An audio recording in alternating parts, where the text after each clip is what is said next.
मेरा नाम सीमा है। मेरे भाई का दोस्त बड़ा ही सुंदर और ताकतवर बॉडी वाला है, जिसको पहली बार देखते ही मैंने तय कर लिया था कि मैं इसको अपनी गुफा के दर्शन जरूर करवाऊंगी, क्योंकि मैंने उसके छोटे भाई पप्पू के दर्शन कर लिए थे। कम से कम 9 इंच लंबा पाइप उसके पास था। मैं दिल्ली में पली बड़ी हूँ। मेरी आंखें नीली और बाल गहरे काले हैं और मैं 5 फीट 5 इंच लंबी हूँ। 22 साल की उम्र में मैं पढ़ाई के लिए लंदन में रहती हूँ। यहाँ मैं अपने बड़े भाई आर्यन और उसके बचपन के दोस्त विजय के साथ 3 कमरों के एक फ्लैट में रहती हूँ। आर्यन पिछले 4 साल से लंदन में है और विजय भी 4 साल से उसी फ्लैट में रह रहा है। मैं 1 साल पहले यहाँ आई हूँ और मेरे घर वालों ने मुझे यहाँ आने की इजाजत ही इस शर्त पर दी थी कि मैं अपने भाई के साथ रहूंगी। दिल्ली में मैं एक को एजुकेशन कॉलेज में पढ़ती थी, जहां मेरे क्लासमेट और कॉलेज के दूसरे लड़के मुझ पर अक्सर टोंट कसते थे, लेकिन मैंने कभी किसी पर ध्यान नहीं दिया।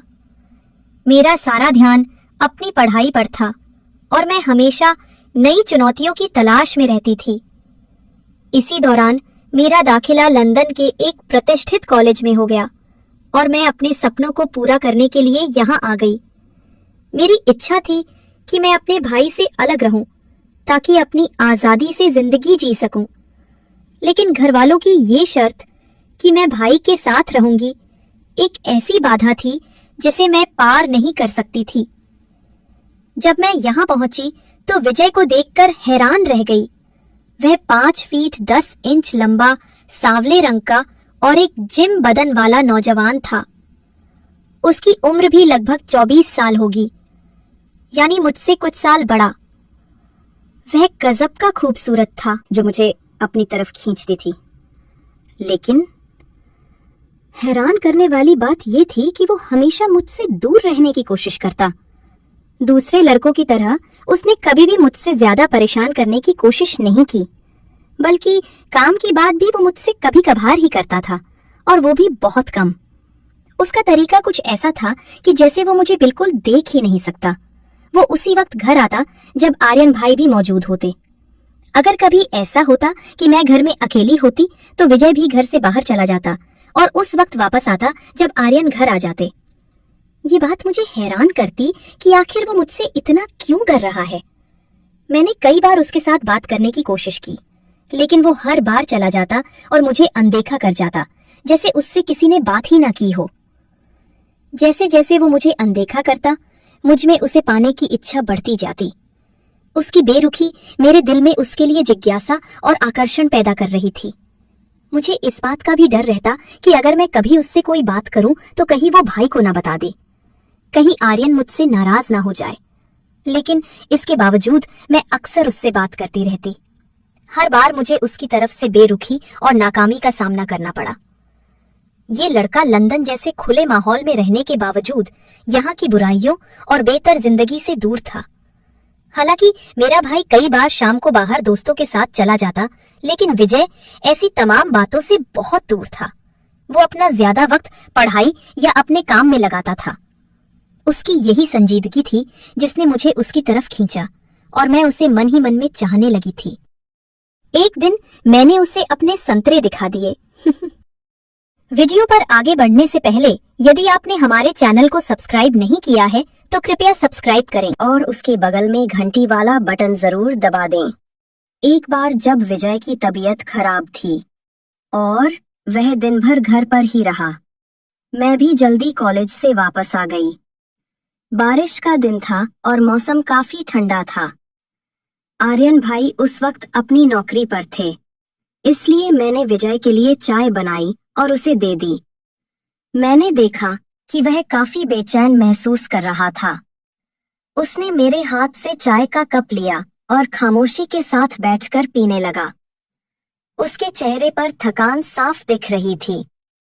मैं भी एक कप लेकर उसके कमरे में कुर्सी पर बैठ गई और उससे बातें करने लगी। मैंने उससे पूछा कि तबीयत कैसी है, क्या कुछ खाना पसंद करोगे?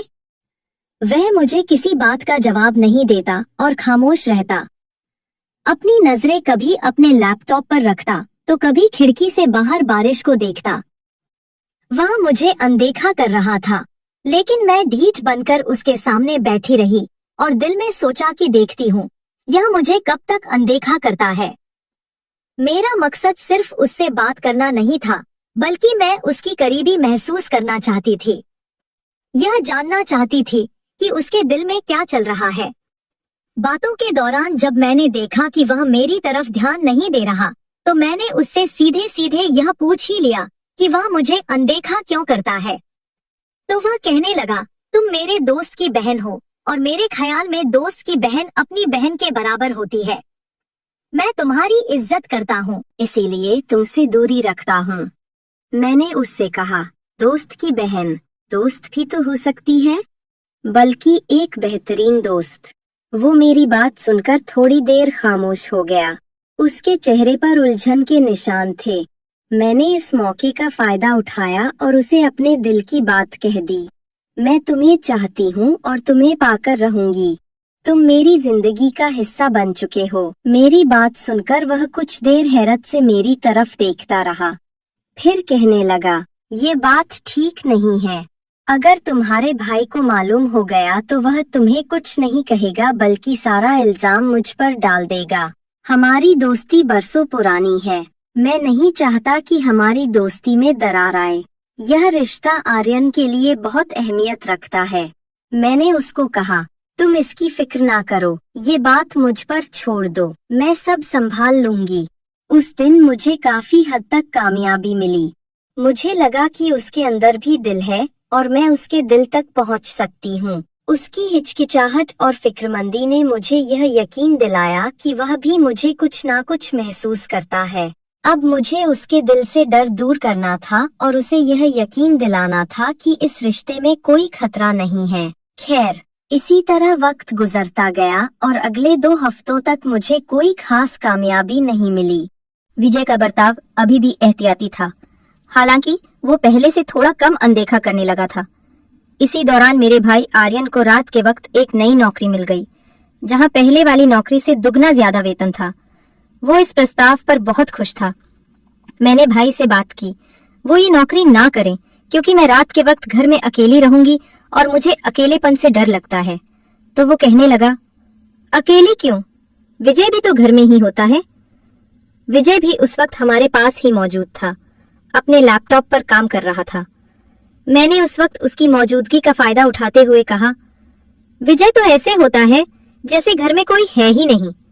आप होते हैं तो मुझे अकेलेपन का एहसास नहीं होता। आपके साथ बातें भी कर लेती हूँ, दिल बहल जाता है। लेकिन विजय तो मुझसे बात करने से भी भागता है। मेरी बात सुनकर आर्यन भाई हंसने लगे और विजय को संबोधित करके कहने लगे, क्यों विजय, क्या बात है, ये तुम्हारी शिकायत कर रही है?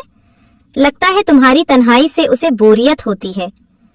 तो विजय ने एक बार नजर उठाकर पहले आर्यन और फिर मेरी तरफ देखा। उसके चेहरे पर हल्की सी मुस्कुराहट आई और फिर उसने फौरन अपनी निगाहें दोबारा अपने लैपटॉप पर टिका ली। मैंने मौका हाथ से न जाने दिया और आगे कहा, ये तो ऐसे मुझसे भागते हैं जैसे मैं इन्हें खा जाऊंगी। 6 महीने विजय ने मुझसे कभी सीधे बात नहीं की और अब कहते हैं कि मुझे अकेलेपन का एहसास नहीं होगा। मैंने और ज्यादा नाटकीय अंदाज में कहा, आर्यन भाई, जब कभी आप घर पर ना हो और विजय घर आ जाए और घर में आपको ना पाकर ये तो बाहर निकल जाते हैं। मुझे लगता है अगर आपने रात की ड्यूटी वाली नौकरी शुरू कर ली तो ये भी घर नहीं आया करेंगे और मुझे बिल्कुल अकेला छोड़ देंगे। मेरी बात सुनकर भाई जोर से हंसने लगे और विजय को एक बार फिर संबोधित करके कहने लगे, विजय, क्या ये सच कह रही है? तुम्हें शर्म नहीं आती? तो उसने एक बार फिर अपना सिर उठाकर मुझे देखा। उसकी आंखों में हल्की सी चमक थी और कुछ कहने ही वाला था कि आर्यन भाई बीच में बोल पड़े और कहने लगे, विजय, मुझे तुम पर और बहन तुम दोनों पर भरोसा है। मेरा ख्याल है कि मेरी गैर मौजूदगी में आइंदा मेरी बहन को अकेलेपन का एहसास नहीं होगा। विजय, तुम इसका ख्याल रखोगे? आर्यन भाई की बात सुनकर विजय बोला, आर्यन। दरअसल उसने अपनी बात शुरू ही की थी कि आर्यन भाई फिर बोल पड़े, बस अब ये विषय बंद करो और बहन जा, चाय बना कर ला, सब मिलकर चाय पीते हैं और ये बात यहीं खत्म। मैं उठकर किचन में चली गई। वापस आई तो कमरे का माहौल पूरी तरह बदल गया था और दोनों कहकहे लगाकर हंस रहे थे। ऐसा लग रहा था जैसे कोई पुरानी मजाकत चल रहा हो। मैं चाय की ट्रे लेकर कमरे में दाखिल हुई और हम लोग चाय पीते रहे। इस दौरान मैंने देखा कि विजय बात करते करते चोरी चोरी मुझे देखता है और फिर मुझसे नजरें मिलते ही निगाह दूसरी तरफ कर लेता है, जिस पर मुझे खुशी महसूस हुई कि आखिरकार मुझे कामयाबी मिल रही है। मेरे ख्याल में ये पहली बार था कि विजय मेरी तरफ नजर उठाकर देख रहा था। उसकी आंखों में एक नई सी शरारत थी। पहले तो मुझसे बात भी नहीं करता था, अपनी नजर नीचे रखता था या इधर उधर देखता रहता था। ये एक छोटी सी लेकिन अहम कामयाबी थी। अगले दिन भाई ने विजय से कहा, विजय, कल से तुम अपनी नौकरी पर जाते हुए बहन को उसके कॉलेज छोड़ दिया करना और वापसी ये खुद लोकल ट्रांसपोर्ट पर आ जाया करेगी। मैं रात को ड्यूटी पर रहूंगा, तुम इसका ख्याल रखना, मुझे कोई शिकायत न मिले। और तुम भी विजय को ज्यादा तंग न करना, वरना तुम्हारी भी खैर नहीं। ये सुनकर मुझे दिल में सुकून मिला। अगली रोज सुबह नाश्ते के बाद जब विजय नौकरी पर जाने लगा तो मैं जल्दी से उसकी गाड़ी का सामने वाला दरवाजा खोलकर बैठ गई। उसके चेहरे पर हैरानी के मिले जुले भाव थे। वो गाड़ी में बैठा और एक नजर मुझे देखकर हल्का सा मुस्कुराकर गाड़ी चलाने लगा। वो चलाते हुए खामोश था, जैसे अपने ख्यालों में खोया हुआ हो। मैंने इस खामोशी को तोड़ा और कहने लगी, विजय, आप जितना दूर भागोगे मैं उतना ही पास रहूंगी। और मैंने कहा था कि मैं तुमको पसंद करती हूँ और तुमको पाकर रहूंगी। तुम मेरी किस्मत में हो। वो मेरी बातें खामोशी से सुनता रहा, कभी हल्का सा सिर हिलाता और मुझे कॉलेज के बाहर छोड़कर चला गया। मुझे लगा कि मेरे शब्द उसके दिल पर कुछ न कुछ असर कर रहे हैं। दोपहर को मैं घर आई तो आर्यन भाई सो रहे थे। मैंने अपने कपड़े मशीन में डालकर धोए और टीवी लगाकर देखने लगी। शाम को विजय आए तो मैंने उनको भी चाय पेश की। इतने में आर्यन भाई भी उठ गए और अपनी नौकरी के लिए तैयार होने लगे। मैंने उनसे पूछा कि आज रात के खाने का क्या मूड है, तो आर्यन भाई कहने लगे, मैं तो नौकरी पर रहूंगा। बेहतर है जब तक मेरी रात की नौकरी है आप लोग बाहर से ही खाना खा लिया करना, मुझे चिंता करने की जरूरत नहीं है। मैं ये बात सुनकर उछल पड़ी कि विजय के साथ मैं पहली बार आज बाहर खाने के लिए जाऊंगी। ये एक ऐसा मौका था जिसका मैं कब से इंतजार कर रही थी। भाई की नौकरी पर जाने के बाद मैं टीवी देखती रही, जबकि विजय अपना लैपटॉप लेकर अपने कमरे में घुस गया। मैं बेचैनी से उसका इंतजार कर रही थी। रात को 10 बजे जब भूख की शिद्दत बढ़ने लगी, मैंने विजय के कमरे का दरवाजा बिना ताला लगाए खोला और कहा, आज क्या आपने भूख हड़ताल कर रखी है? अगर ऐसा है भी तो इसमें मेरा क्या कसूर है? आपको कुछ नहीं खाना तो मुझे तो भूखा ना रखे। मेरी बात सुनकर विजय मुस्कुराए और अपना लैपटॉप एक तरफ रखकर उठ गए और कहने लगे, तुम आधा घंटा और इंतजार करो, मैं KFC से कुछ ले आता हूँ। मैंने कहा, नहीं, आप घर कुछ ना लाएं, मैं भी आपके साथ चलूंगी और बाहर ही खाकर आएंगे। आज मुझे आपके साथ बाहर खाना है। मेरी बात सुनकर वह एक लम्हे के लिए मेरी तरफ देखने लगा। उसकी आंखों में एक नई चमक थी। फिर कहने लगा, चलो ठीक है। मैंने कहा, ठहरो, मैं कपड़े बदल लूं, कुछ अच्छा पहन लेती हूँ। तो वह कहने लगा, क्या बदलना है? अच्छी भली तो हो, तुम्हें किसी बदलाव की जरूरत नहीं। मैंने उसकी बात अनसुनी कर दी और दरवाजा खोलकर बाहर निकल गया। मैं भी उसके पीछे ही बाहर आ गई और गाड़ी में बैठ गई। उसने गाड़ी चला दी और खामोशी से ड्राइविंग करता रहा। मैंने इस खामोशी को तोड़ा और उससे पूछा, आप मुझे जानबूझकर अनदेखा क्यों करते हो? क्या मैं आपको अच्छी नहीं लगती? अब मुझ में कोई कमी है कि आप मुझसे बात करने से भी कतराते हैं? आस्था, मेरी बात सुनो। अगर तुमने आइंदा ऐसी बात की तो मैं तुम्हारे भाई को बता दूंगा। उसने थोड़े गुस्से में कहा, तुम चाहे सारी दुनिया को बता दो, मुझे परवाह नहीं। मैं तुमसे तब तक पूछती रहूंगी जब तक मुझे मेरी बात का जवाब नहीं मिल जाता, जब तक मुझे ये नहीं मालूम होता कि मेरे साथ ऐसा बर्ताव क्यों है। तुम मेरे दोस्त की बहन हो और मेरे लिए सम्माननीय हो, बस यही वजह है। तुम्हें कब कह रही हूँ कि मैं तुम्हारे दोस्त की बहन नहीं हूँ? क्या दोस्त की बहन भी दोस्त नहीं बन सकती? क्या ये जरूरी है कि वह सिर्फ बहन ही रहे, कभी दोस्त न बने? नहीं, ऐसी बात नहीं। अगर तुम्हारे भाई को मालूम हो गया तो वह क्या सोचेगा? हम दोनों पे नाराज हुए। ये सब तो मुझ पर छोड़ दो, मैं सब संभाल लूंगी। आपको सिर्फ मेरी बात सुननी है और मेरी तरफ एक बार ध्यान देना है। फिर भी मुझे ये सब अच्छा नहीं लगता। ये हमारी दोस्ती के खिलाफ है। क्यों अच्छा नहीं लगता? इसकी कोई खास वजह भी तो बताओ। शायद मैं भी उसको बुरा समझने लगूं और अपना इरादा बदल लूं। मैं तुमसे बहस नहीं कर सकता, उसने तंग आकर कहा। उसके चेहरे पर बेबसी के निशान थे। फिर मेरी बात मान लो। मैं आपको ये बता दूं कि मैं आपको पसंद करती हूँ और आपको पाकर ही रहूंगी। मैंने तुम पर अपना दिल हारा है। हाँ, अगर मैं आपको अच्छी नहीं लगती तो मुझे बता दो, मैं आपकी जिंदगी से चली जाऊंगी। उसने केएफसी के सामने गाड़ी खड़ी की और खुद दरवाजा खोलकर बाहर निकल गया और थोड़ी देर के बाद 2 हलाल बर्गर और 2 कोक ले आया। मैंने उससे कहा कि खाना लेकर घर नहीं जाना, बल्कि यहाँ पास के किसी पार्क में चलते हैं जहाँ बैठकर खाएंगे। मुझे खुली जगहों पर बैठकर खाना पसंद है। वह मेरी बात सुनकर खामोश रहा और गाड़ी चलाने लगा। थोड़ी देर के बाद उसने एक खूबसूरत पार्क के सामने गाड़ी खड़ी कर दी, जहां हल्की रोशनी थी और सुकून महसूस हो रहा था। हम दोनों ने एक बेंच पर बैठकर बर्गर खाए। इस दौरान भी मैंने उसके साथ बात करने की कोशिश की, लेकिन वह खामोश रहा। कभी आसमान की तरफ देखता तो कभी घास पर निगाहें जमाए रखता, लेकिन मैंने हिम्मत नहीं हारी। मैंने महसूस किया कि उसकी खामोशी में भी कुछ छिपा हुआ है। वह कुछ कहना चाह रहा है, लेकिन हिचकिचा रहा है। अगले रोज शुक्रवार का दिन था। सुबह जब वह मुझे कॉलेज छोड़ने गया तो रास्ते में फिर बात करने की कोशिश करती रही, लेकिन हमेशा की तरह मुझे नाकामी का मुंह देखना पड़ा। उसका रवैया अभी भी वही पुराना था।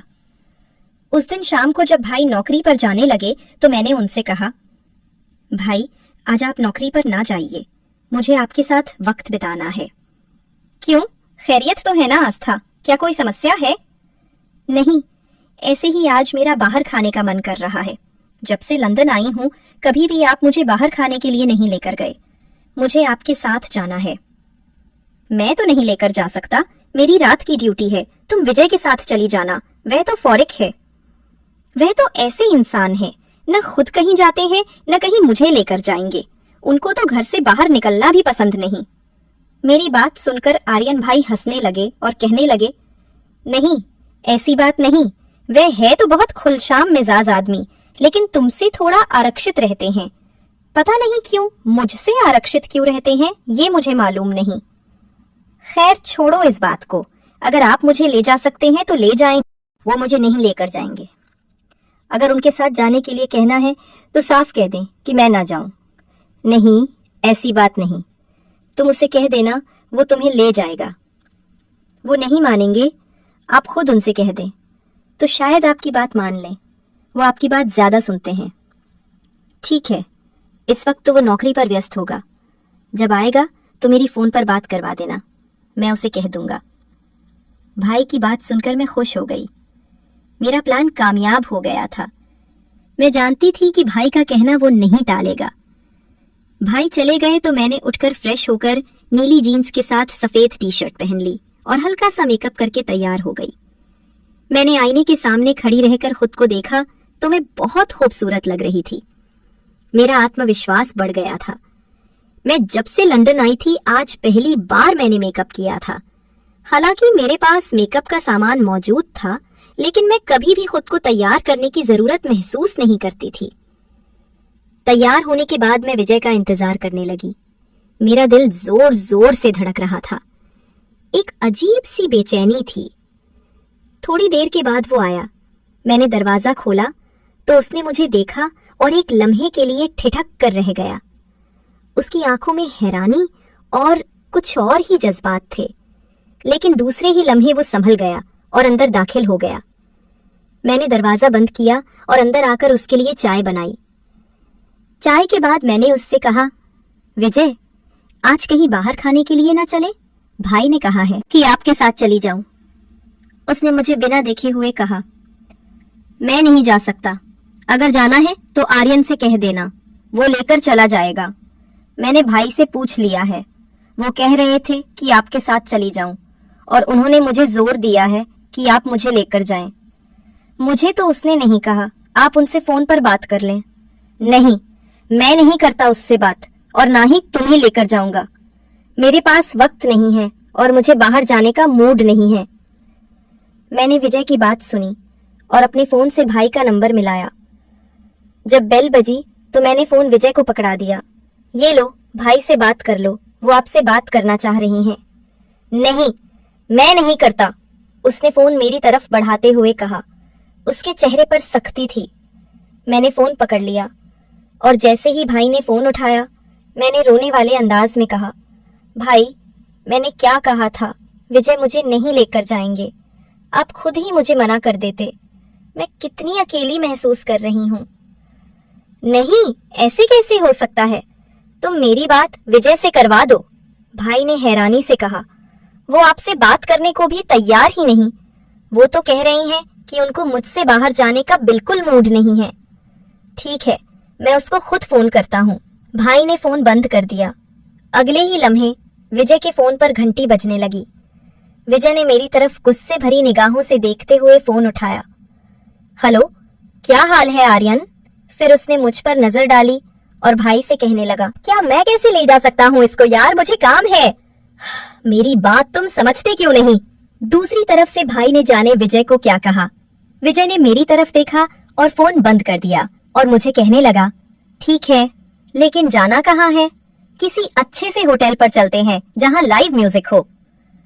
नहीं, मैं तुम्हें होटल पर नहीं ले जा सकता, आज मेरा मूड नहीं है। नहीं तो मैं फिर भाई से बात करती हूँ, मैंने उसे फिर धमकी दी। एक तो तुम भाई की धमकी बहुत देती हो। तुम्हारा भाई मुझ पर कोई हाकिम तो नहीं लगा हुआ कि मैं उसके डर से तुम्हारी हर जायज नाजायज बात मानूं? उसने अब थोड़ा सा मजाक से कहा। तो ठीक है, अब भाई से बात कर लें और उनको कह दें कि मैं नहीं ले जा सकता। मैंने भी थोड़ी शरारत की। ठीक है, लेकिन एक बात सुन लो, वहां जाकर कोई ऐसी वैसी हरकत नहीं करनी और तुम तैयार हो जाओ, मैं भी कपड़े बदल लेता हूँ। मैं तैयार हूँ, आप तैयार हो लें। वैसे इसी तरह भी आप बहुत हैंडसम लग रहे हो, मैंने मुस्कुरा कर कहा। उसने फिर मेरी तरफ देखा। उसकी आंखों में एक नई सी शरारत और हल्की सी हंसी थी। वह अपने कमरे में घुस गया। थोड़ी देर के बाद कपड़े बदलकर बाहर निकल आया और मुझे कहने लगा, चलो जल्दी करो और वापस भी जल्दी आना है। उस वक्त रात के लगभग 9 बज रहे थे। मैं जल्दी से बाहर निकली और गाड़ी में बैठ गई। उसने दरवाजा लॉक किया और गाड़ी में आ बैठा और ड्राइविंग करने लगा। हम लोग लंदन के एक बड़े होटल के बाहर पहुंचे, जहां उसने एक जगह गाड़ी पार्क की और हम अंदर चले गए। अंदर दाखिल हुए तो अंदर तेज अंग्रेजी संगीत चल रहा था और माहौल बहुत रोशन था। हमने एक खाली टेबल ढूंढा और बैठ गए। ऐसे ही बैठे रिटेंट के बाद मैंने विजय से कहा, यहाँ ऐसे ही बैठे रहेंगे? अब कोई ड्रिंक वगैरह भी लेनी है?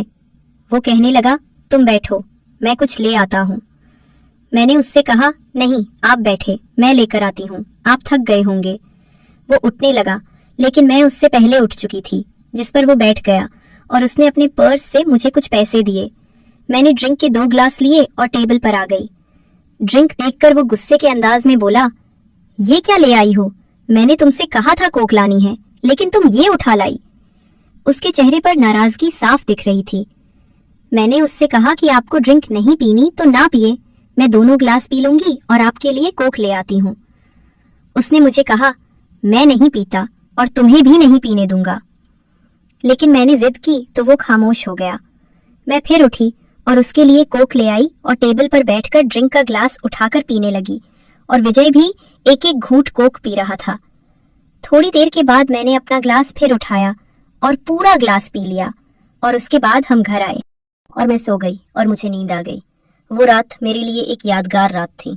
सुबह 6 बजे के करीब मैं उठी तो टीवी लाउंज में आर्यन भाई और विजय बातें कर रहे थे। मैं बाहर निकली, विजय और भाई को गुड मॉर्निंग कहा। भाई ने मुझे देखा और कहने लगे, उठ गई शहजादी साहिबा, सुबह से चाय के इंतजार में बैठे हैं। मुझे शर्मिंदगी महसूस हुई, लेकिन विजय ने मुझे सोने नहीं दिया। वो बता रहा था कि तुम लोग रात को होटल में गए थे और तुमने उसे कितना तंग किया। आस्था, तुमने देखा ना विजय कितना अच्छा है, वो तुम्हारा कितना ख्याल रखता है। मैं घबराई हुई थी, कुछ न बोली और बाथरूम में घुस गई। नहाकर फ्रेश हुई और फिर मैंने जाकर चाय बनाई और उनके पास ही आ बैठी और इंतजार करने लगी कि कब भाई मेरी क्लास लेना शुरू करते हैं। मगर ऐसा कुछ न हुआ। भाई का अंदाज ऐसा था जैसे वो मेरी शरारतों से लुत्फ ले रही हूँ। थोड़ी देर के बाद भाई चाय पीकर सोने के लिए अपने कमरे में चले गए और मैंने चोरी चोरी विजय की तरफ देखा तो वो मेरी तरफ देखकर हल्का हल्का सा मुस्कुरा रहा था। उसकी आंखों में एक नई चमक थी। मैंने नजरें नीची कर ली और थोड़ी देर बाद फिर नजरें उठाकर उसकी तरफ देखा और उसको कहा, सॉरी। किस बात की सॉरी? उसने पूछा। उसके चेहरे पर मासूमियत थी। मैंने आपको रात को बहुत तंग किया और भाई को भी सब बता दिया। नहीं, कोई बात नहीं, इसमें तुम्हारा क्या कसूर है? ये तो तुम्हारा हक है कि तुम भाई से कह सको और मुझे खुशी है कि तुमने ये किया। मैं खामोश हो गई और थोड़ी देर के बाद फिर बोली, वो आपने रात वाला वाकया भाई को भी बता दिया है या नहीं? वैसे तुम हो वाकई ही बहुत खूबसूरत। मेरी जिंदगी में पहली बार मैंने किसी को इतना हसीन देखा है। मैं उसकी बात सुनकर खुश हो गई और उसकी तरफ देखने लगी। आखिरकार मैं जीत गई थी। विजय मेरी जिंदगी में आने वाला पहला लड़का था और मैं पहली बार उसके मुंह से अपनी तारीफ सुन रही थी। उसके शब्द मेरे दिल को छू गए। मैं उठकर कमरे में चली गई और बेड पर औंधी होकर लेट गई। मुझे अब हर चीज अच्छी लग रही थी और हर चीज पर प्यार आ रहा था। पूरी दुनिया हसीन लग रही थी। मैंने तकिया लिया और उसे जोर से अपने सीने के साथ लगा लिया, जैसे मैंने अपने सपनों को थाम लिया हो। खैर, अब हमारी दोस्ती की शुरुआत हो चुकी थी और मुझे उम्मीद थी कि ये दोस्ती जल्द ही मोहब्बत में बदल जाएगी। खैर, दिन गुजरते गए, हमारी करीबी बढ़ती गई। विजय अब मुझसे ज्यादा खुलकर बात करने लगा था। एक रोज मेरी तबीयत खराब थी और मैं कॉलेज नहीं गई। विजय अपनी नौकरी पर चले गए। मैं अपने कमरे में ही लेटी रही, जबकि भाई अपने कमरे में सोए हुए थे। 9 बजे के करीब मुझे दरवाजा खुलने की आवाज आई। मैंने सोचा भाई उठे होंगे, किसी काम के लिए दरवाजा खोला होगा। मैं अपने कमरे में ही लेटी रही। थोड़ी देर के बाद मुझे टीवी लाउंज से आवाजें आने लगी।